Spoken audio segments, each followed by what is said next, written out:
agama pasang tidak tauhid ba'asyada maqalidin hakim la syarika lah wa asyhadu anna sayyidina Muhammadan abduhu wa rasuluhu la nabiyya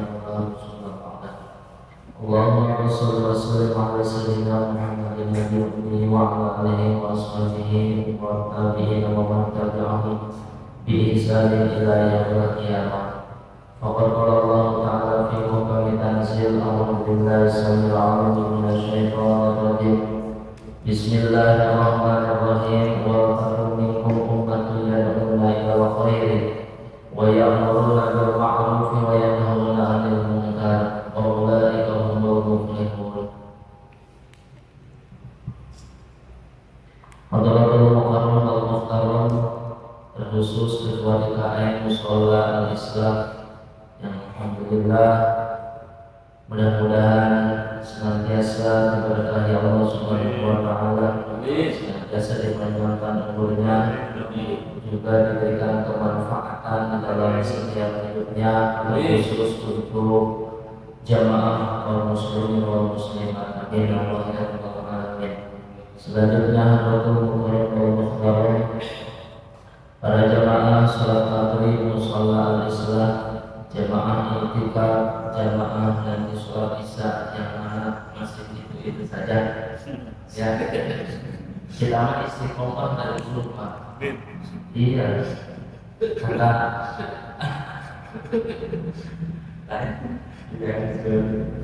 maksudnya jadi kalau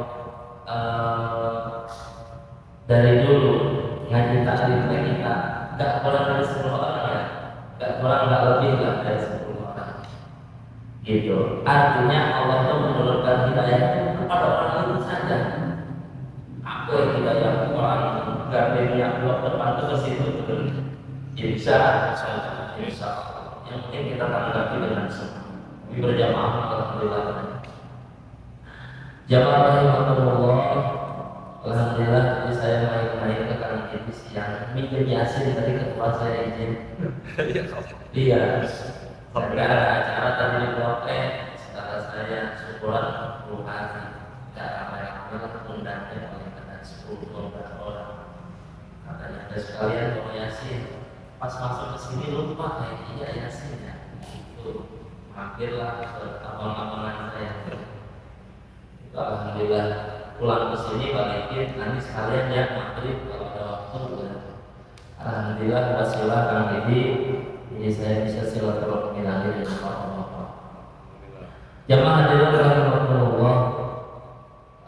Rasulullah Shallallahu Alaihi Wasallam saat sholat subuh itu beliau berangkat terkadang awal terkadang akhir ke masjid. Kenapa bisa awal? Karena terkadang suatu waktu Rasul mencontohkan kepada umat bahwasanya bangunlah kalau subuh awal-awal laksanakan ibadah di masjid kalau tidak darurat. Ya, mana darurat dulu zaman Nabi mah ada yang jamaah ke Masjidil Haram itu jauh sekali rumahnya.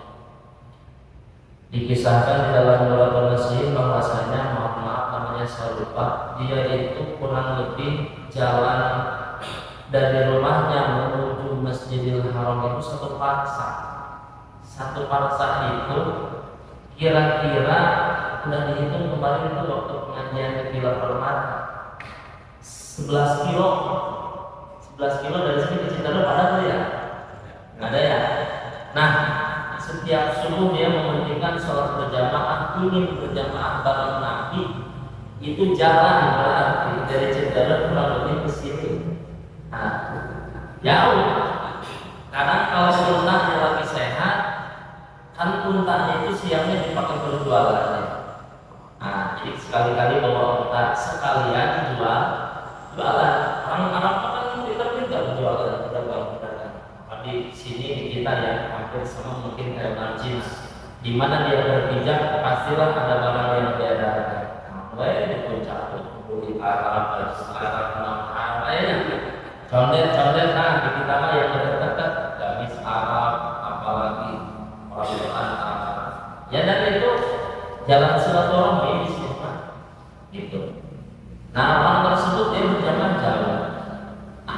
Kenapa Allah menangsirkan orang tersebut yang Allah namanya siapa? Supaya jadi motivasi bagi orang kutub, orang-orang Mekah saat itu yang dekat ini masalah gitu. Tenang we. Sekali dua kali terlenanya dia bangun awal-awal tahajud di rumah.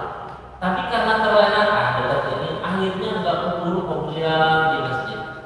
Dekat ini akhirnya udah koma baru dia berangkat. Belum motornya mogok gitu. Pagi-pagi kudu diengkol. Tahunya tadi starter lagi. Padahal kalau pagi-pagi motor yang layang itu malayahnya kan kudu diengkol dulu. Tidak berbentuk karena kurang biaya misalnya kan. Gitu. Akhirnya besok jalan terus. Nah, begitu. Tuh katanya, yakin saya juga yang dekat rumah Masjidil Haram di Masjid Madinah. Saya juga yang rumahnya dekat Masjid Madinah. Ya sholat itu kadang di masjid dari jam 3 intikaf. Tapi keseringan Nabi intikaf mengisi waktu malam di rumah. Kenapa disebutnya Nabi di rumah? Karena Aisyah sering menyaksikan Nabi sholat tahajud lama banget. Riwayatnya ada yang sampai keempat, sampai Nabi pegel-pegel seperti itu jalan. Kan berdiri setengah malam kan? Jadi kadang mengatakan semalam Al-Quran.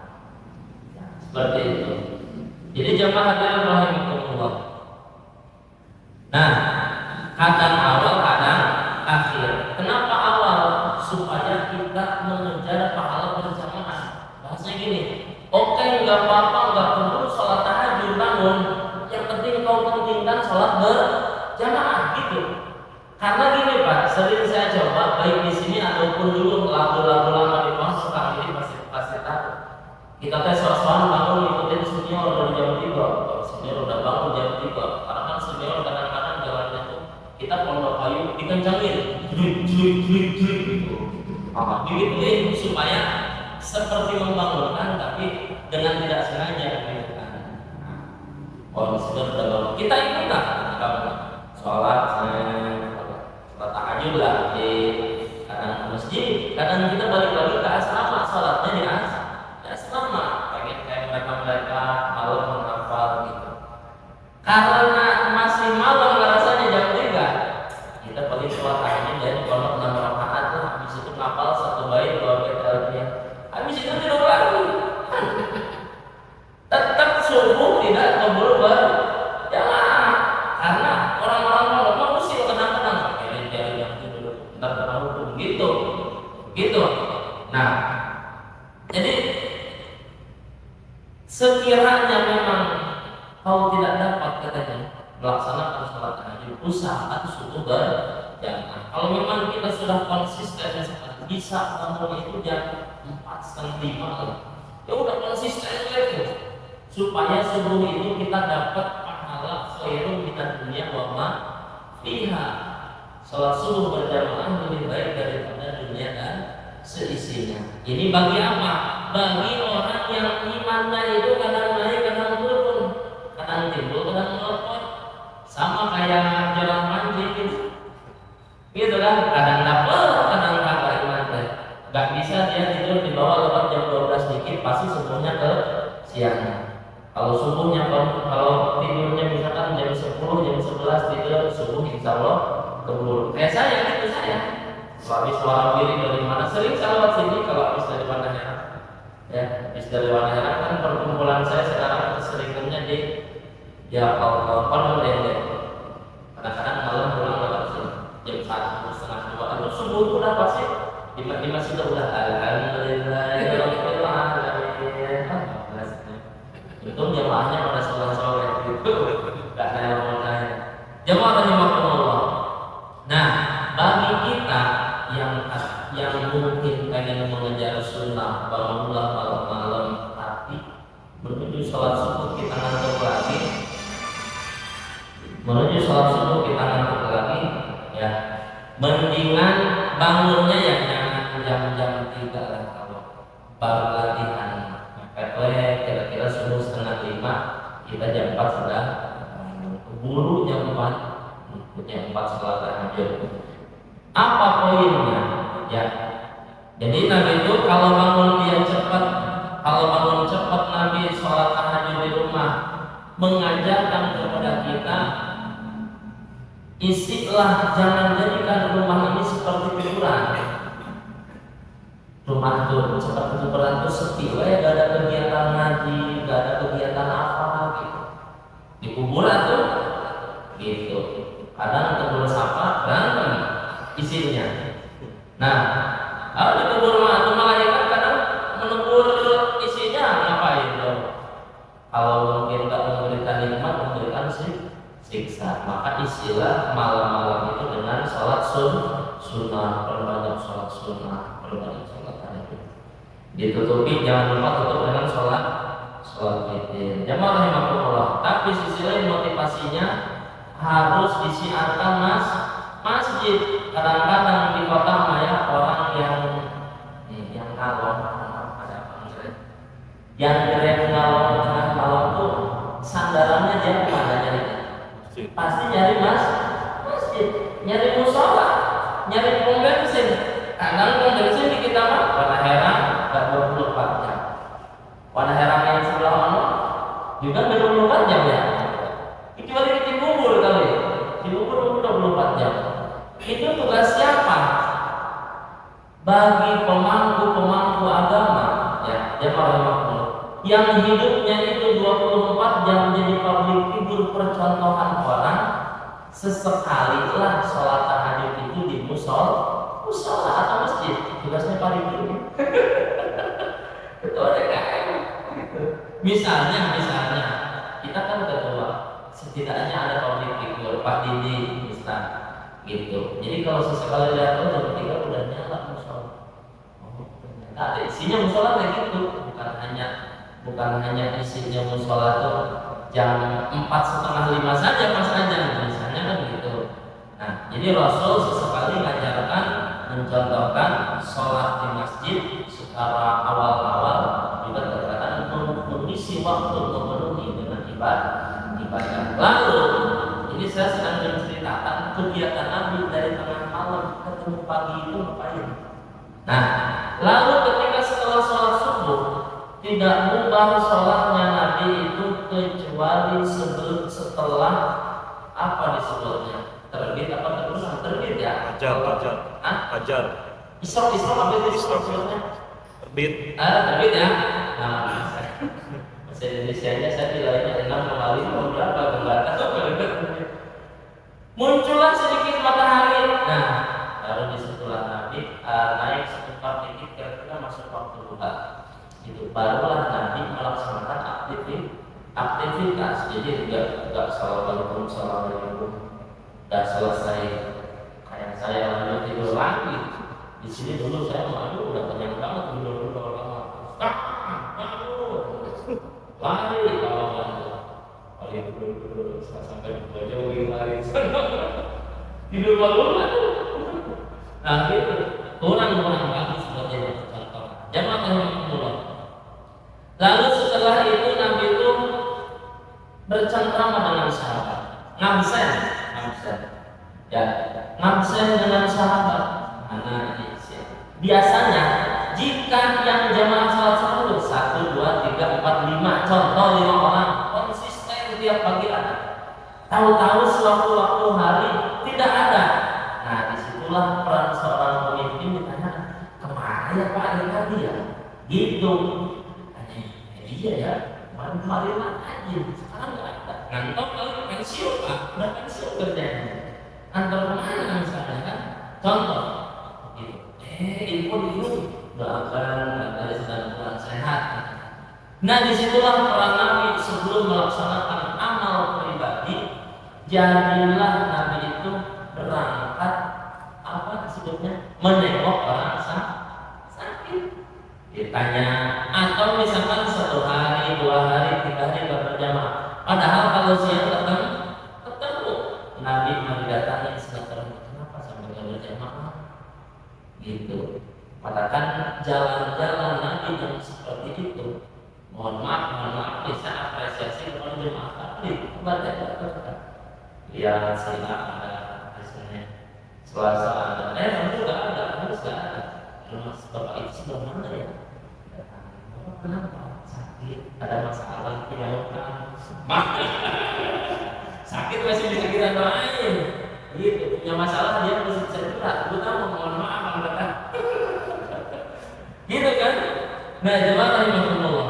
Mana poinnya? Sahabat Nabi pernah bertanya ketika kumpul di pagi hari gini, di absen sudah ada semuanya. Sahabat yang suka sholat berjamaah ada komplit.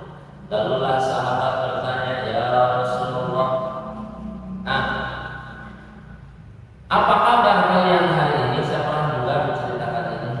Kata sahabat menjawab, nashkuru di pagi hari ini, alhamdulillah kabar saya nashkuru ala rafaq wa nasbiru ala bala wa nardu bil qadar.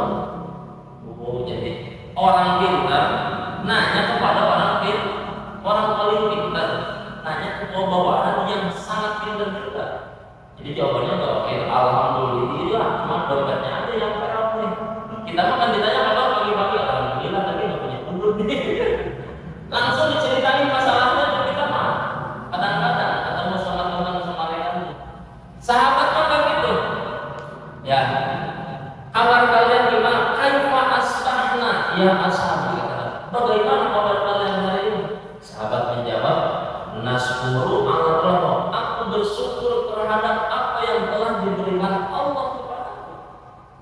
Jadi rahmat itu berarti masalah lalu. Sudah, alhamdulillah Allah baik itu kebaikan, rezeki, manfaat apapun itu. Bersyukur atas apa yang sudah dapatkan. Kemarin mah yang bisa dimakan hanya 3 butir kurma. Alhamdulillah. Hari ini memakan cuma nasi uduk. Alhamdulillah, jangan cuma seperti disepelekan. Alhamdulillah hari ini makan sama nasi uduk. Besok mau ada Jumat berkah, racikan misalnya kan.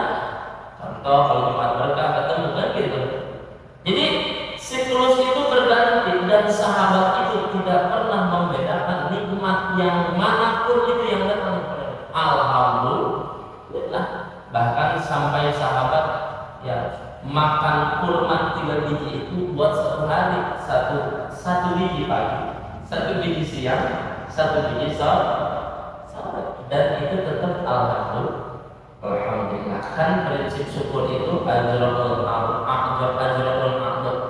memberjalankan atau menggerakkan anggota tubuh kepada hal-hal yang baik. Anda bersyukur kita kepada Allah, sholat baik. Kalau kita niat bersyukur nikmat Allah, luar biasa pahalanya. Selain sholat kita dapat pahala, selain kita sholat sunnah dapat pahala, jalannya juga dapat pahala. Niatkanlah sholat kita ini bersyukur, alhamdulillah ya Allah, maghrib ini saya masih bisa beribadah, sholat berjamaah. Allah tambahkan lagi nikmat sholatnya. Kita ke sholat jadi tidak merasa berat, santai meskipun imamnya bacaannya panjang. Alhamdulillahilladzi anzala ala abdihi al-kitaba wa lam yaj'al lahu iwaja. Kalau yang nggak biasa, bisnis batal udah mau cek order, wah pikirannya kemana-mana, udah malapar puasa. Contoh bini udah nungguin ya, bang jangan lama-lama ya habis sholat likung-likung patahkan batang hidung hari pulang misalnya gitu kan. Tahu-tahu sholat kaki, waduh frustasi. Udah pulang telat dimarahin bini juga kan gitu jadinya. Tapi santai. Karena apa? Udah dapat kenikmatan sholat, gimana? Gak jadi masalah, ada sholat mau lama mau pendek, ya gitu-gitu juga, gitu. Ya terkadang sholat dengan bacaan lama imamnya, kita hanya wajib mendengarkan, jangan ditambah bacaan-bacaan yang lain. Meskipun subhanallah walhamdulillah udah wajib mendengarkan itu. Yang penting kita pakai sudah. Alhamdulillah saat imam baca Ar-Rahmanir-Rahim ini dia telah puluh ayat selesai. Imam masih bacanya panjang, ada yang makanya belum, Yang udah pernah coba saya belum ya. Doainnya kita semua ya. Mari kita udah ya. Alhamdulillah tuh. Agama kan bisa nolak. Ya seenggaknya kurang lebih 1 halaman lah sebanyak-banyaknya mungkin ya. Nah, 1 halaman kalau rumahnya bisa butuh waktu kira-kira setengah menit atau 10 menit gitu 1 lembar. Udah dengar kan kalau kita paham artinya ya makanya sampai ada Imam Muhammad sampai nangis-nangis tahu artinya. Allah ya namun dulu masa kita mau melakukan. Oh begitu. Jamaah rahimahullah. Nah seperti itu. Jadi bersyukur, selalu bersyukur apapun. Yang kedua, nasbiru alal bala, selalu sabar ketika diberikan cobaan. Ada apa baik Pak? Tergantung kapasitas masing-masing. Kan ada gini Pak. Potongan saya, ini. Kan manusia relatif Pak. Relatif itu kan sesuai kapasitasnya masing-masing. Potongan saya ketika uang 100.000 perasaan ada di kantong tapi hilang, pusing pasti. Besok aduh, itu kan ini jatah beli bensin, jatah beli sarapan, jatah beli apa, kita sudah punya proyeknya loh mereka kadang-kadang udah besok aja deh. Tahu-tahu hilang, pusing. Cobaan. Nah, Allah itu tidak melihat cobaan yang datang kepada kita, tapi Allah melihat respon kita ketika dicoba. Apa yang pertama diucapkan? Tahulah uang 100.000 jatuh kemana itu? Baru disebut-sebut. Misalnya kan, wah segala hewan didelit segala macam disebut. Siapa yang mati? Gitu misalnya kan, atau tahu-tahu saat dulu naruh peci kan di luar ada duit 100.000, saya kadang-kadang suka iseng aja naruh uang di sini, hilang. Pasti kita tuh ada yang dicurigai kan, bukannya sholat malah ngeliatin orang siapa kira-kira yang paling itu biasa aja, kan? Ada lagi. Nah Allah tidak melihat besar kecilnya ujian yang datang kepada kita. Dan bagi Allah semuanya kecil atau tidak, Allah mengasihnya kita. Jangankan segera ujian menghancurkan dunia ini, Allah hanya sebatas pun payahku hancur kata Allah, maka hancurkan. Apa yang besar bagi Allah kecuali zatnya sendiri kan? Tauhid. Jarang kita sendiri. Nah, jemaah Allah. Jadi apa yang pertama kita respon? Responnya apa dulu? Pas tahu bilang inna lillahi wa inna ilaihi asal di sini dari. Jadi enggak langsung dari kambing hitam bocah itu kayak gitu. Kagak, saya udah takdir kita uang hilang. Setelah itu kita ingat lagi karena dosa. Astagfirullah. Mungkin tadi kita lihat sholat kemana dosa. Atau ditanya sama istri kita jawabnya kita sendiri. Bang punya uang nggak bang? Buat apa? Pengen jajan sebelah usaha. Kagak ada duit dari mana? Besok ternyata. Padahal punya 100.000 di kopean. Akhirnya Allah uji juga. Kalau dikasih bini makan jadi beras kita makan bang. Beli sebelah masa yang bini kagak beliin. Kan gitu. Ingat-ingat dosa kita setelah dicoba teh. Hasil apa ya? Kalau bisa hilang nih. Padahal udah. Pokoknya kita udah siap. Gitu loh. Mau ada dosa apa enggak? Astagfirullah. Maka Allah akan melihat kita ini sebagai orang-orang yang ahli syukur dan ahli tahu di mana-mana ahli zikir. Yang ketiga, beda sama yang kelima. Ketika pertama dapat musibah dan kesandung, siapa lagi yang macam wah disebutin aneh-aneh orang. Akhirnya kata Allah belum baru dikasih sedikit. Itu kan bandingannya apa Pak? Kita mah nanti di akhirat itu nggak bisa menghujat apapun. Orang kaya yang nggak rajin ibadah, ketika ditanya kamu kenapa nggak rajin ibadah, kenapa nggak sholat berjamaah, sibuk jaga. Kalau kasir saya tinggal, takutnya wah sibuk proyek.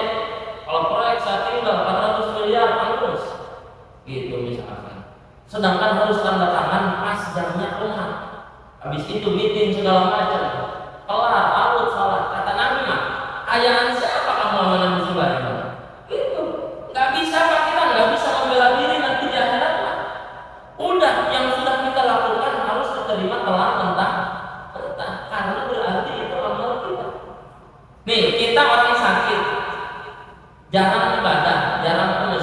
karena mengaku sakit, bahkan mungkin jarang sholat karena mengakunya sakit. Kalau sholat dulu kita segala rasa itu ribu atau faktor. Nah, dijadikan alasan sakit gigi lah apa.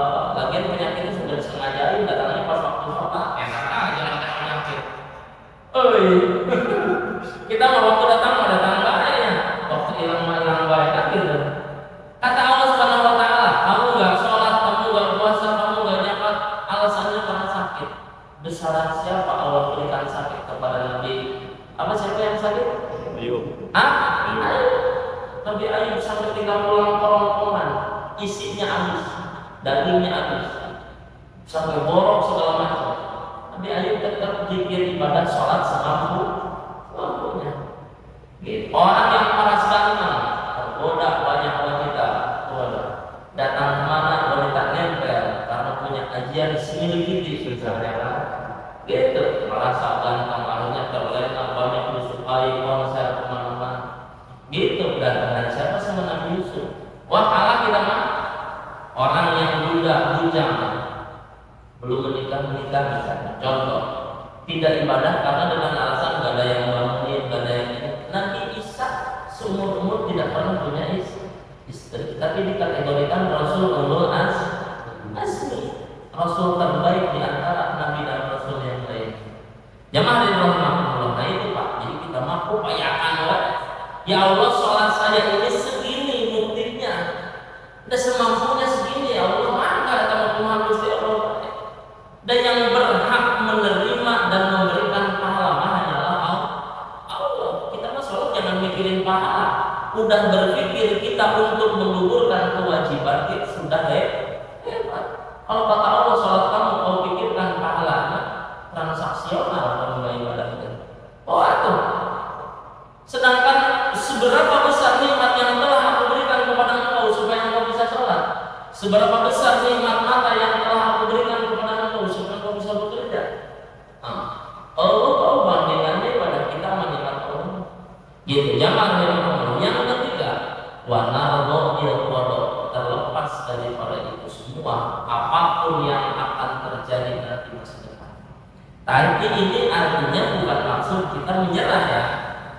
Contoh, profesi A lah, takut sensitif juga kalau ikut profesi deh, takutnya ada di sekitar kita. Penghasilannya tuh ya, mohon maaf minimalis, termasuk kepada golongan fakir miskin. Misalnya, keadaan yang sedang dia jalani teh tidak dibarengi dengan putus asa dan disebutnya apa ya? Putus kenal orang bahasa Indonesia, ngomel-ngomel berbau sehari-hari teh istrinya sabar enggak, jangan apa jadi kerja kayak orang tuh, orang tuh bisa kerjanya itu tahu orang kayak apa misalnya kan, bisa orang kayak masa kayak gini terus hidup dan sehari cuma 80 belum bayar listrik, jajan kerja sekolah, buat tiap hari gitu yang didengar, akhirnya nikmat itu susah masuk karena menurut psikologis mah orang yang di rumahnya sering berantem, panas terus, siklusnya, gitu kan? Itu disenangi setan dan rezeki itu susah masuknya. Ya menurut psikologi mah tadi banyak aura negatifnya, gitu kan? Bener Pak. Sewaktu-waktu saya itu pernah nyoba di rumah, gitu. Tapi bukan sengaja gitu ya. Ya kalau di rumah tangga ada banyak masalah kecil kan, yang tadinya orang mau datang mau ngukur baju. Paket sehari-hari lumayan kan kalau dihitung-hitung masih 7,5. Jadi kerjaan cuma 1 minggu doang gitu kan, 1,5 ngapain ini? Loh tiba-tiba ngebatalin katanya saya ada promosi dari teman pabrik ini, maklum kalau kita di cancel ordernya. Kecewa kan? Minta kita tuh dari pagi sampai siang marah-marahan sama istri. Ya gara-gara nama ya biasa laki-laki mah tidurnya kan tidak mau diganggu, sedangkan bangunnya pengen dibikinin kopi, marah ya. Ini gimana sih bahwa belum ada sarapan, belum ada kopi. Gini makan enak dong, mana duitnya? Oh oke, mau sarapan di mana? Belum ngasih uang pagi ini kan? Gak berani kan ngambil sendiri ke dompet atau ke tempat saku kita gitu. Ya, jadi headset. Nah, Artinya ridho itu kepasrahan yang dibangun bukan daripada ketidakberusahaan. Makanya ngomongnya ya keadaan yang sedang dijalani dirasa sulit, bukan pasrah begitu aja ya udahlah cuma segini dapatnya santai lah. Tapi tetap ada inisiatif untuk membangun, meningkatkan keadaan, merubah keadaan. Itu ridho ya. Ini bukan hanya sebatas nilai iya boleh gitu kan. Ridho. Nah, sifat sahabat setidak-tidaknya di pagi hari itu mempunyai 3 itu. Apa tujuannya kata sahabat? Supaya aku menjalani hari dari pagi ketemu sore itu diberikan ketenangan. Bahasa filsuf Islam, khususnya siapa yang orang Arab yang suka menulis Abu Nawas, masa lalu sudah yang kemarin sudah yang disebutnya masa lalu sudah terjadi, masa depan belum jelas. Yang harus kita pikirin dan nikmatin adalah masa sekarang, bukan hanya hari ini mah panjang waktunya dari pagi sampai sore. Sekarang begitu. Yang harus kita pikirin proyek kita mau apa ya 1 jam ke depan. Yang nganggur ini mah yang nganggur, bukan kayak yang udah pada sibuk. Udah jelas proyeknya. Jam 9 kemana, jam 10 ngapain, jam 12 ngapain, udah jelas. Ini banyak layak untuk pihak layaknya ada gitu. Tidak bermutu karena ulku ya. Tong mikir aneh-aneh. Gimana ya kalau punya uang 100 miliar? Bingung mau dibeliin apa? Nikmati jalani hari ini, upayakan bagaimana supaya bermanfaat bagi orang lain. Ya, kita kan kadang-kadang hari libur pagi malam tuh udah mikir, nenek, bu besok kemana ya? Libur kita ada kegiatan gitu. Udah dipikirin kita makan besok libur. Istrinya mah, kan perempuan mah kalau ditanya mah masih pengen aneh-aneh. Iya ya, mama tuh udah lama tuh ngeliat TikTok ada liburan kemana misalnya kan.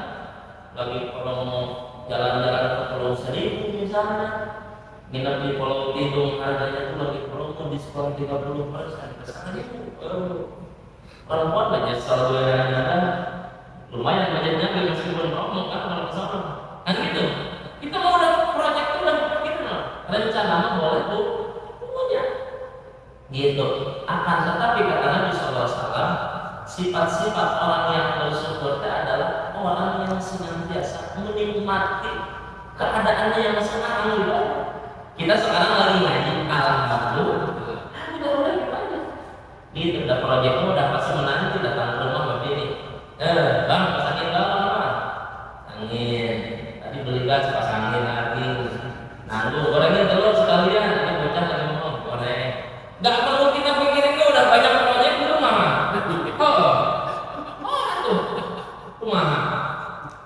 Mau nyuci motor dia, mau nyemprot motor misalnya, baru kita mau bang, standarin 2 motor susah kan gitu. Kita mah nah jemaah rahimakumullah, maka kata Nabi SAW jawabannya apa? Antumul mu'minuna haqqa, engkau ini adalah seorang mukmin sejati. Jadi kata Nabi SAW, kamu gak mikirin ranah yang memang itu ranah Allah. Kamu gak mikirin ranah engkau aja. Mana? Maksimalkan ranah kita ya. Dengan kekuatan yang kita punya, kesehatan badan. Kalau memang jaraknya jauh berarti motor, untuk fasilitas kita sholat atau beramal yang lainnya. Maksimalkanlah dengan itu. Kita setiap pagi misalnya sedekah cuma 2.000, istiqomahkan. Naik atau sedetik 500 ada lebih sisa jajan bocah 2.500, istiqomah. Jadi bahasanya daripada sedekah tiba-tiba 100.000 4 bulan nggak kasih lagi. Misalnya ini ada yang merecehin uang nukerlah ke pom bensin, nuker uang. Atau kita kan kadang-kadang suka buka kotak amal setiap bulan mungkin ya gitu. Kata Pak Teh, Bang, nuker tahu ini tentang kembaliin lagi ke sini kan.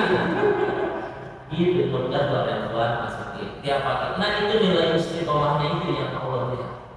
Karena kita merencanakan terus untuk kebaikan. Kata Nabi, engkau adalah mukmin sejati. Mana yang bukan ranah kita?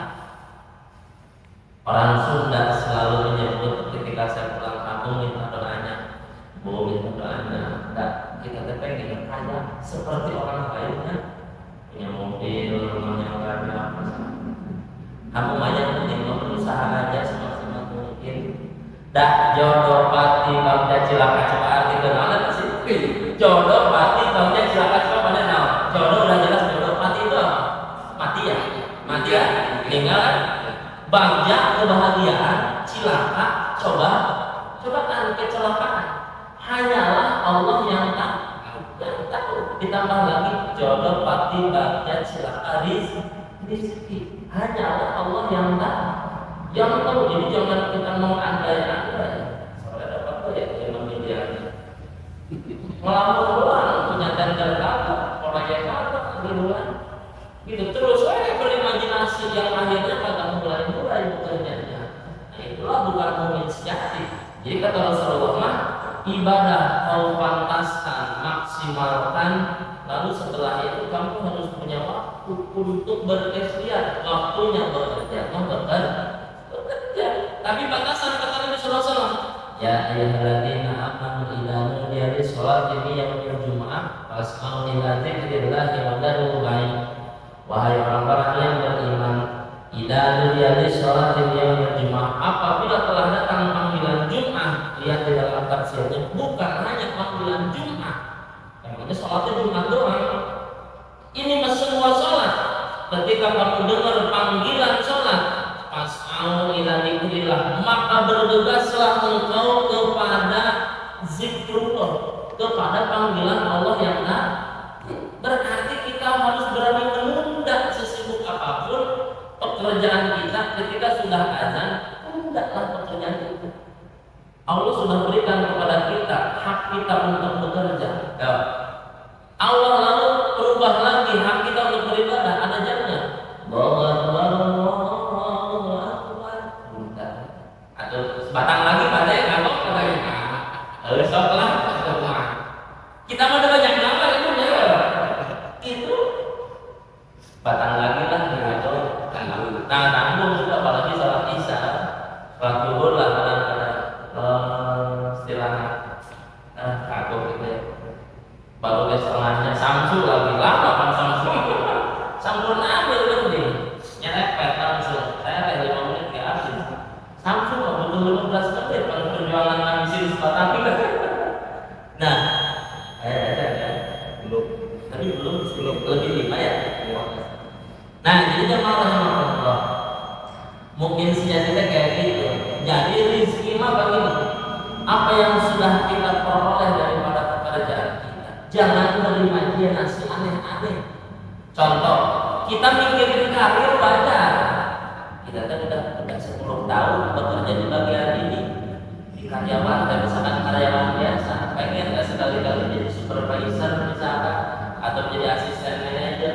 Berandai-andai boleh, tapi jangan sampai gimana ya caranya nurunin dia supaya dia turun, saya tarik. Nah, itu yang salah. Kita sudah jelas pekerjaan gajinya itu 5 juta. Gimana ya caranya supaya saya dapat tender atau dapat kontrak lumayan. Wah, misalkan kasih tender 1 miliar, kita belanjanya juga 700 juta. Gitu, atau bikin proposal palsu misalnya. Kan perusahaan itu segala dulu pengajuan ya.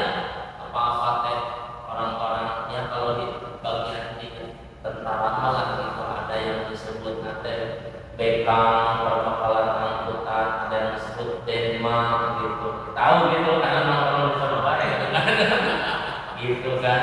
Jadi sama istilah di kantor nggak tahu. Perbandingannya kayak gitu. Contoh misalkan kan, komputer cek komputer itu kami alat mati yang dibutuhkan ya 100 juta cukup lah. Kita ajukan 500 juta, lumayan tuh sisanya. Nah, eta yang nggak boleh. Kalau hanya sebatas masih nominal wajar, nah harga komputer yang ini kita beli 2015 sekarang jadi 2026 10 tahun yang lalu. Wajar kalau kita markup misalkan sesuai dengan harga sekarang wajar. Gitu. penyeluruhan ngasih proposal macam buku negara kabeh banyak gitu kan. Jadi tapi kalau melebihinya tidak wajar sehingga memang itu ada niat untuk korupsi. Nah, makanya kajian korupsi itu kayak gitu, imajinasinya ketinggian. Kemarin ada di sebetulnya kalau ketemu ya, ya tak masalah mimpi ke orang gitu kan. Udah berapa kilo kita emasnya? 75. Kali sekarang emas 2,5 kan, 2,5. Apa bilang? Yuk kilo, nanti tambah lagi. Ayo kita tanya sama. Nah, jawabnya waktu mulai. Jadi gitu ya kata urusan rezeki mah urusan Allah. Karena begini, seiring kita menjalankan aktivitas dengan serius, ibadah kita dengan serius, bahkan ditingkatkan kehusuannya, kita jadi lebih teliti, Allah akan memberikan fadl atau keutamaan atau bagian lebih daripada ibadah kita tadi. Karena ada hadis Nabi SAW, kau pikirkan saja kewajibanmu ibadah kepada Allah, urusan rezeki Allah nanti yang akan mengatur dan mencukupinya. Ini artinya bukan maksud supaya orang malas bekerja, enggak. Ibadah yang sudah kita dapatkan setiap harinya, sholat 5 waktu, sholat duha, tahajud, maksimalkan semaksimal mungkin sekuat tenaga kita. Nah, asar atau bekas atau hikmah daripada ibadah yang kita laksanakan itu, pertama Allah akan menurunkan kenikmatan, nikmat ibadah. Pokoknya mah kita mah mau tidur jam 1, jam 2, jam 4 mah pasti bangun. Nah, itu tandanya orang sudah diberikan nikmat ibadah. Jam 4 pasti bangun karena sudah merasa konsisten tahajud. Beda dengan ya kayak tadi, nggak bisa lewat jam 12 dikit, 12 gitu kan. 12 tahu-tahu lah komat mending komat kami berada jenis-jenisnya sana di masjid. Akhirnya kan ke masjid males karena malu telat. Akhirnya sholat di rumah, belum balik begini kebiasaan. Gitu. Makanya dengan kerjaan besoknya ada saksi kayak gitu. Pusing kita pagi-pagi. Jamaah rahimahumullah. Jadi urusan rezeki, jodoh, urusan kebahagiaan itu malah Allah, dan Allah sudah mempersiapkan pos-posnya. Bahasanya gini, kamu kapan punya mobil tahun berapa, nanti setelah itu punya rumah tahun berapa, itu aku sudah siapkan skenario-skenarionya. Kita memaksimalkan apa yang perlu kita lakukan. Jamaah rahimahumullah. Makanya setelah obrolan itu lalu Nabi mengatakan, kata Nabi SAW, ini di dalam kitab Nusrul Ibad bab kedua, makalah pertama, annahu qala, sesungguhnya Nabi bersabda, salatan ila syai'a abdul min huma, dua perkara ini tidak ada lagi yang lebih bagus ketika kau laksanakan di pagi hari. Pokoknya kau beri keutamaan kalau kita bisa melaksanakan dua ini di pagi hari, enggak ada. Yang lain mau berbuat apa? Ini yang paling bagus. Apa kata Nabi sallallahu alaihi wasallam? Pertama, al-imanu billah. Yang kedua, wal naf'u lil muslimin. Nah, makanya kenapa orang pada semangat sedekah Jumat pagi-pagi. Orang yang kadang menaruh teh manis di depan masjid. Dulu mah di saya di pas Pamres ada itu. Tiap pagi nggak tahu orangnya siapa. Ini teh kalau saya ke masjid jam 4 itu teh manis sudah ada. Besok mas saya datang setengah 4 udah ada juga itu teh. Sekarang jam berapa nih antaranya orang? Gitu. Datanglah kita jam 3. Saat saya sholat tahajud itu di masjid. Datang berarti kira-kira jam 3:04 dia udah bangun mempersiapkan apa? Supaya ini al-imanu billah wa naf'u lil muslimin, dia supaya bisa berbuat kebaikan untuk sesama muslim. Pas sambil nunggu AJP lewat mobil di masjid kepada nongkrong ini sebatang dulu sambil teh manis sama roti tawar kadang-kadang atau sebatang roti yang dipotong itu diduain Pak. Roti satu di roti warung lah itu yang harganya 3.000 4.000 itu dipotong dua, dibuka sama dia, dibungkus pakai tisu makan yang biasa di prasmanan. Sebenarnya kreatif juga ini orang yang amal sebenarnya nggak tahu itu dan nggak tahu siapa pengirimnya. Hebat. Mana kata Nabi SAW? Dengan cara apa kita supaya bisa bermanfaat? Iman malah. Oke, udah bukannya nggak perlu dibahas, udah punya ranah masing-masing keimanan. Ini untuk manfaat bagi orang muslim. Bil maqoli, lil maqoli ukron lain. Bil maqoli satu dengan ucapan. Nasihat kita di pagi hari jika memang itu diperlukan sama orang, keluarin. Tahu-tahu ada yang nanya, pada saya kerja di sana dan malu sekarang begini dinamikanya. Menurut pada gimana? Ketika kita nasihatin kata pada begini, dan masuk sama dia, lalu diamalkan, lalu ada hasilnya, lalu bermanfaat. Itu pada sudah mendapatkan pahala di pagi hari. Pagi-pagi tidak ngobrol. Namanya kerjaan dan segala godaan ada gitu kan. Awal-awal nggak langsung dikomporin, wah udah bos saya itu. Kumaha udah bos, paling kita yang dipecat gitu. Udah biarin aja proyeknya, antar dia lah. Dikomporin malah, akhirnya dia huru hara. Habis itu kita mah hilang, nggak bisa jadi solusi lagi. Nah, warna perlu muslimin, bil maqoli dengan ucapan. Khususnya ini nasihat guru kepada muridnya. Maka banyak di pesantren-pesantren ngaji dan sepagi mungkin. Kang ini pasti tahu kami sholat subuh daya kita mah pasti kumpul sorotan, sekolah hafalan, ngaji gitu. Nah itu tuh pagi-pagi itu nggak diisi dengan yang aneh-aneh, ilmu yang masuk. Gitu. Istirahat jam 6, yang pada masak, pada mandi, pada cuci segala macam sampai jam 8. Dari jam 5 istirahat sampai jam 6 tuh. Nah, dari jam 6 istirahat sampai jam 8, cuci, masak, apa segala macam. Buru 2 jam tuh kita belajar rumah tangga sama kan. Buru 2 jam. Di situ ngaji lah. Nah, khususnya itu. Atau nasihat orang tua kepada anaknya. Kalau bisa Bapak nasihat ada rencana di luar kita ada ya. Soalnya ibunya ada sulit deh paling. Nah orang tua kepada anaknya meskipun kata anak disebutnya kita terbawa ya. Nasihat apa nasihat setiap hari. Mama hati-hati ada di sekolah yang berantem itu sebelum mulai pelajaran bukan dulu pelajaran yang kemarin. Ini loh gitu. Bawel-bawel lagi. Jajan jangan nyebrang, kalau nyebrang hati-hati. Apalah orang tua sudah banyak kan bahan ngobrol. Itu manfaat itu. Terus yang kedua, wa qaulil jahi. Nah ini dengan kekuatan keagungan yang punya pangkat presiden. Duh, bisa ditangkap nih. Presiden, gubernur, pak lurah, pak RT punya kewenangan dengan telunjuknya program bisa jalan, dengan tanda tangannya proyek bisa cair. Nah, berarti harus dimanfaatkan kepada kemanfaatan umat. Kalau penggusuran lahan kaki lima itu sekiranya lebih bermanfaat, bisa menyelamatkan kemacetan misalnya, bisa lalu lintas lancar, bisa ini bisa itu, dihitung timbang-timbang manfaatnya.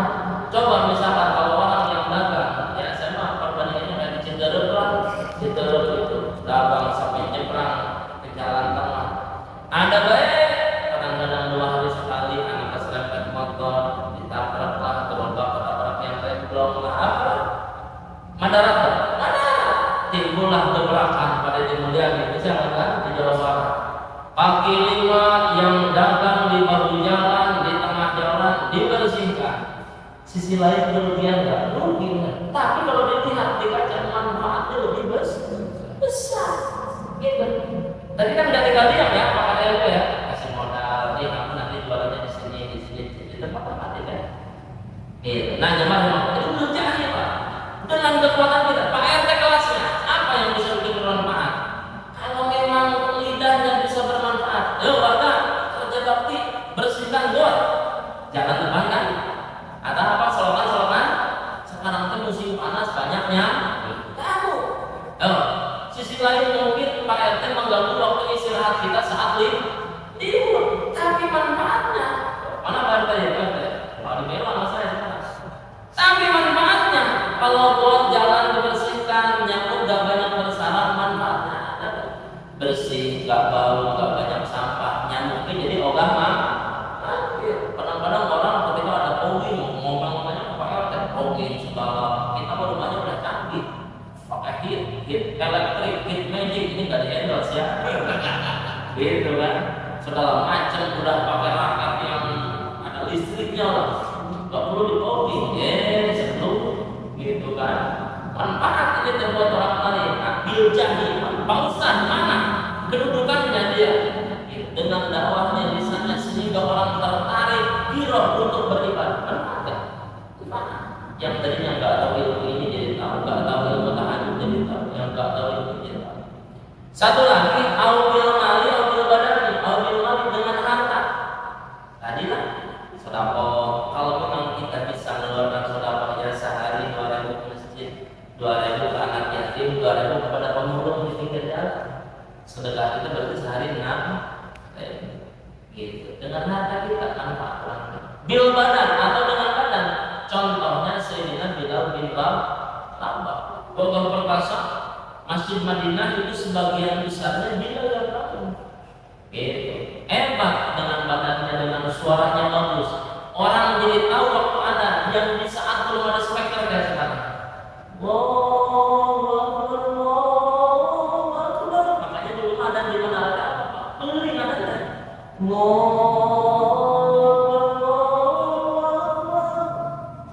Muter aja terus.